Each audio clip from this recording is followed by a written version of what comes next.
Okay, so we've discussed some of the controversies and compromises of the Constitutional Convention. This lecture will focus on the broad framework for government that's contained in the Constitution. A first basic structural principle of the Constitution is how power is distributed between levels of government. The main question concerned how much power states would give up to the national government. Given the nation's experiences under the Articles of Confederation, the framers believed that a strong national government was necessary for the new nation's survival.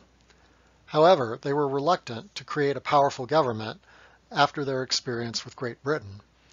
The compromise was to divide the power of government between a strong national government and the individual states, with national power being supreme. The Constitution also established that the national government derived its power directly from the people.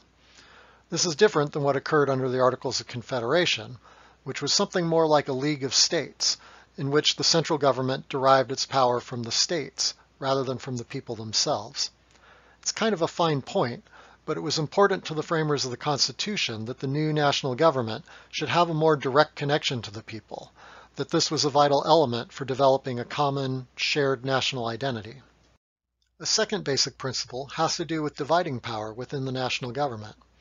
The framers feared putting too much power into the hands of any one individual or branch of government. Separation of powers is simply a way of parceling out power among the three branches of government.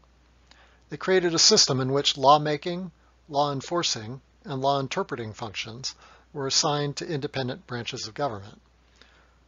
So the Constitution created a Congress that writes laws, an executive branch that carries out the laws, and a judicial branch that interprets the law to settle disputes over what the law means in particular cases.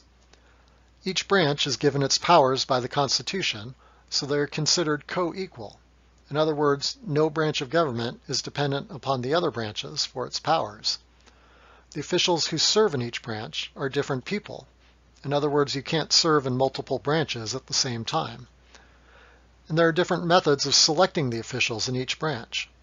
To the framers, this was considered a prudent step for making sure that no single official or branch of government gained too much power. Additionally, the framers created a system of checks and balances. This basically means each branch is given a few special powers to keep an eye on what the other branches are doing to make sure they're not getting out of hand. So, for instance, while Congress is given most of the lawmaking power, the President is also given certain powers in this area, particularly the veto power. So the President has the power to strike down laws passed by Congress. On the flip side, while the President is the head of the executive branch, which carries out the laws of the United States, Congress is given certain powers in the area of executive function. One of these powers is the Senate's power to approve high-level executive branch appointees. So in other words, the people that the President chooses to run the various departments of the federal government, such as defense and state and justice and education, all must receive the approval of the Senate.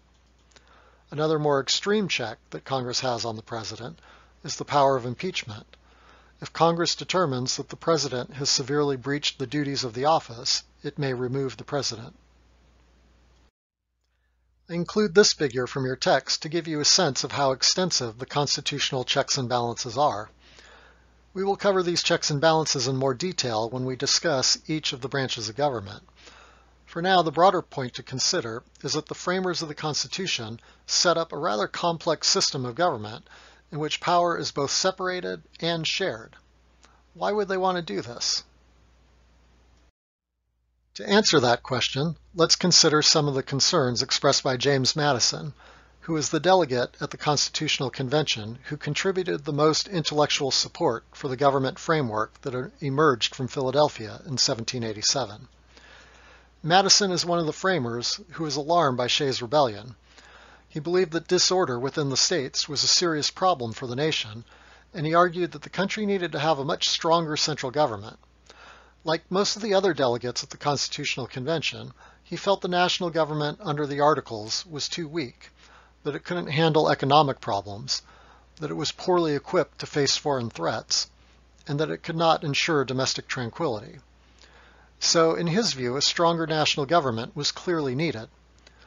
But he was also a scholar of political history, and he knew that strong governments often became tyrannical and abused the rights of the people. He did not want a system in which a king or other type of dictator would be able to gain too much power and pose a threat to liberty. He believed in popular government and wanted to ensure that government functioned to preserve people's liberties. But he, along with most of the other framers, did not believe much in democracy, at least how we understand that term today. By today's standards, Madison would be considered terribly elitist. He feared that a government based simply on majority rule by the people was very dangerous. He worried that the common man was too prone to demagoguery, political appeals based on emotion and prejudice rather than reason, and that passions could lead people to take actions they ordinarily wouldn't, given more time and consideration. He felt that politics in the states under the Articles of Confederation were too prone to popular passions and were behind some of the turmoil that led to the Constitutional Convention. So he argued for a constitution that formed a government based on popular sovereignty, but one in which the people's voice was indirect and in which many constraints were placed on majority rule. In this graphic, you can see some of the ways in which the model advanced by Madison and embedded in the Constitution reflects his concerns about simple majority rule. The connections between the voters and the institutions of the federal government are mostly indirect. The voters do not choose the president directly, but rather choose officials in the Electoral College, who are given the formal power to select the president, a topic we will return to in the future. The voters have no direct say in who gets to serve in the federal judiciary. Instead, they are nominated by the president and confirmed by the Senate. Originally, the voters did not have a direct say in who would represent them in the United States Senate. Instead, senators were originally elected by state legislatures. It wasn't until the 17th Amendment, ratified in 1913, that voters were allowed to directly elect U.S. senators. Only the House of Representatives was originally directly connected to the will of the voters. That's why this chamber of Congress is sometimes referred to as the People's House. The overall idea here is to insulate the government, at least to a certain extent, from the voters, especially to make it difficult for the voters to completely transform government in a single election.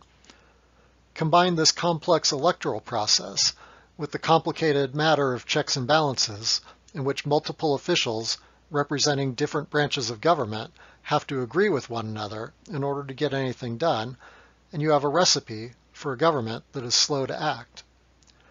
To the framers, this was a feature, not a bug. Many of us today might think the framers took things a bit too far, that the roadblocks in the way of allowing the people to exercise power are too severe. It's an interesting question to ponder. Imagine if the voters directly elected all federal officers in each election. Perhaps also imagine that all laws could be passed with simple majority votes, with no checks and balances, and that the president was free to implement laws as he or she sees fit without much interference from the other branches. That would be a system of government in which the voice of the voters would be much more easily translated into action by government. But what might be some other consequences of removing some of these limits to majority control?